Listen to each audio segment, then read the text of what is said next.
Are you looking to stay informed about what's going on in Madison without the media spin?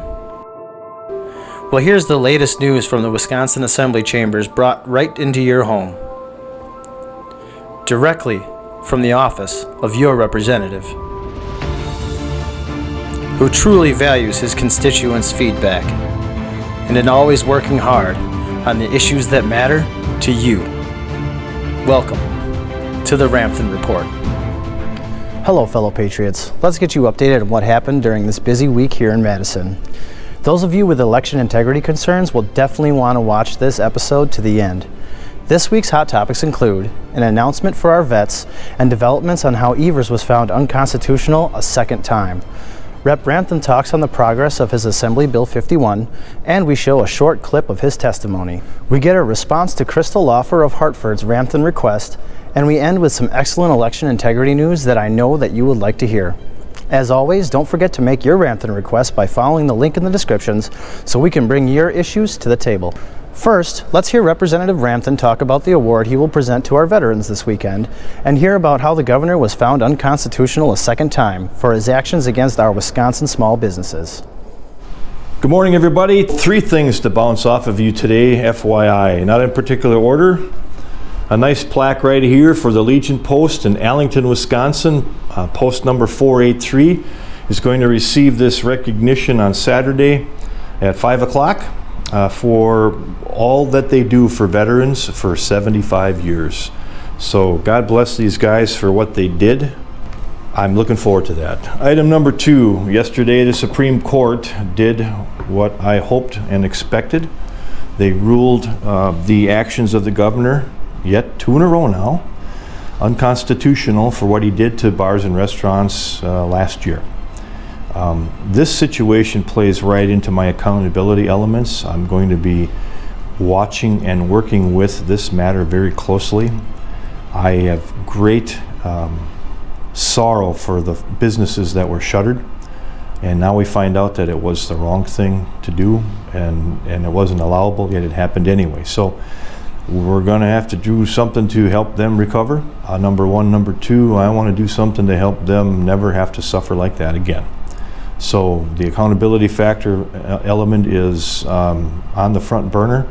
It's hot and heavy, and we're doing a lot of activity behind the scenes to gather information so that when the day comes to move forward with prevention of this injustice, this type of injustice, we are ready to go, locked and loaded. The last item is budget related. This is the governor's proposed budget, and everything's broken out by category, by element, by verbal justification as well as cost justification.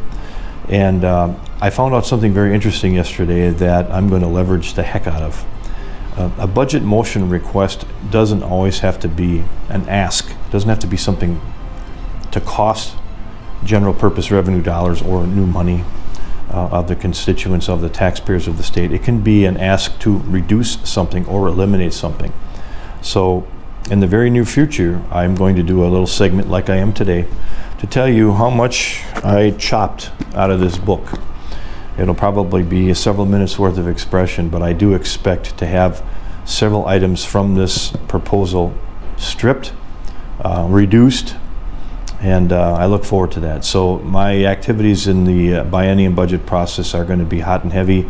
It's already begun, but I'll have some tangible evidence to share with you soon on what I actually am doing.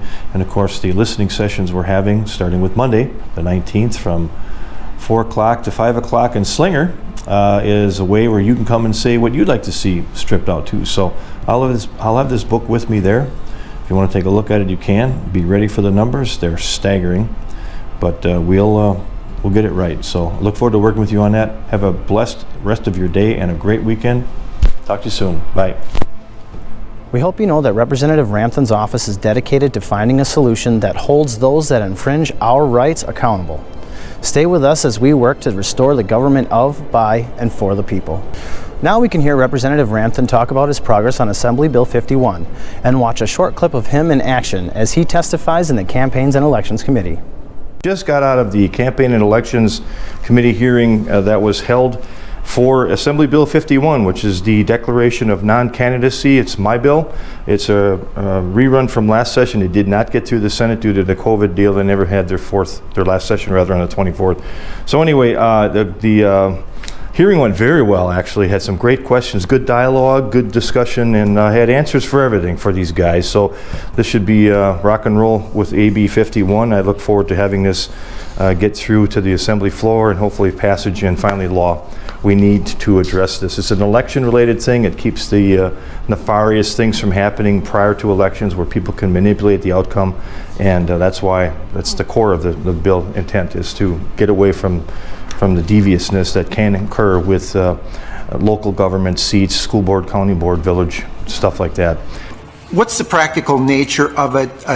Can you cite any circumstances that have happened that you can tell us about, so we can kind of get the real life aspect of this? We didn't even talk, Representative Murphy, and that's a great opening question.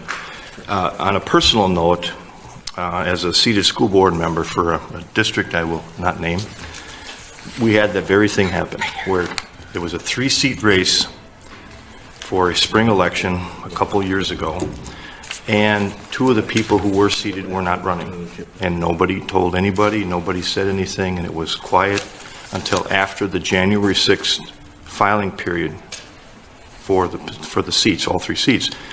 And when people found out after the fact, they were very upset, because had they known at least 1, if not in this case 2 of the 3 seats were open, they would have run. And that hit me right here. And I said, that's manipulation, that's orchestration, that's a devious practice that allows us, the senator had touched on, ways for certain individuals to maybe stack the deck for individuals they may want to sneak in at the last minute. So that's my first answer.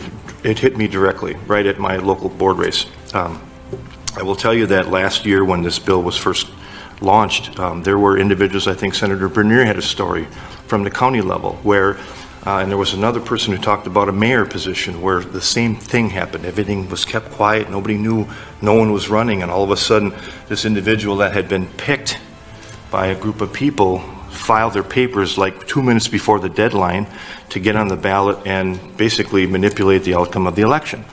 You talk about disenfranchisement, that to me is capital letters, disenfranchisement. So there truly is merit to this bill, and it prevents those types of devious actions from happening, and it will make everything open and transparent, as the senator also.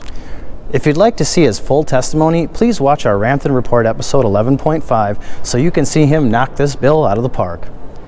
Next, we can hear Representative Ramthun respond to Krista Laufer's request and remind you that we encourage your feedback because it is the breakfast of champions to Representative Ramthun. The other thing I'd like to bring up here real quick is an outstanding letter from Krista Laufer from the Laufer Trucking Company in the great city of Hartford. I won't read every word. It's a little bit long, but the message is clear. She's very supportive of the focus on election integrity. She's excited to have seen the report from this office about our intent to push this as a priority. Campaign and elections, by the way, the committee is my favorite committee in the entire assembly body right now. It just is, because they have such an important thing to do for many people, for this entire state. I think the effectiveness of what happens in Wisconsin can propagate out into the country. It's critically important that we do this well and right, and I'll tell you, have the hearings, do the subpoenas, get the evidence. Evidence goes into proof. Proof moves into more than just an allegation, perhaps charges, and then accountability factors can be applied.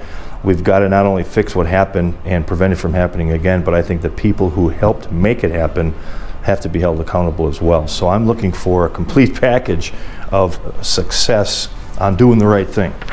Anyway, Krista finishes up by talking at the current audit elements, and she's a little concerned about that. An arm of the government is involved in the audit process, but we have individuals in this party, and I'll be poking that too. By the way, Krista, that's a good point.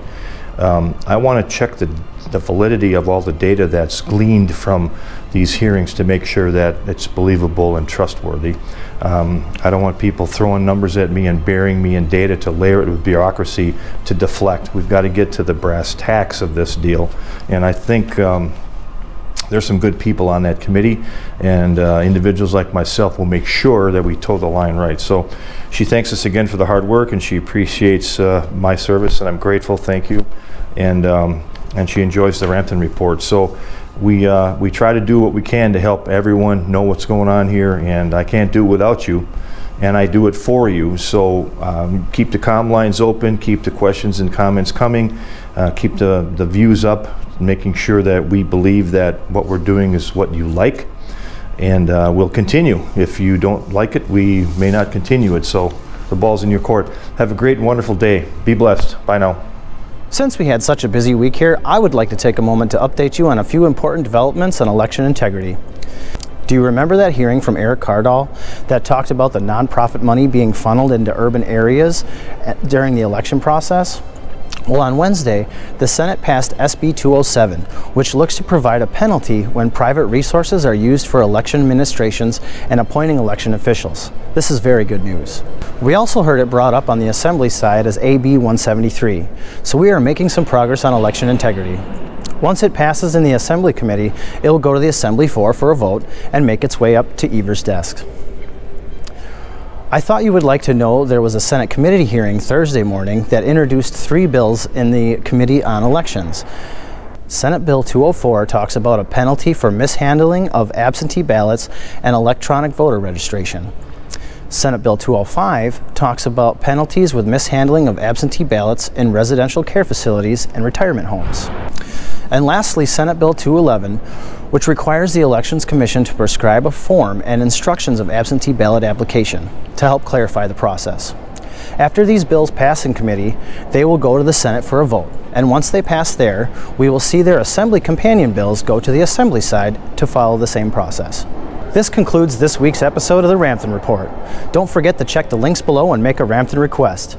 Please be sure to subscribe to our channel and share this video with your fellow patriots. Remember, when you have questions and you need answers, ask us, because together we can restore the principle of a government of, for, and by the people. We will see you next week. God bless you and yours always.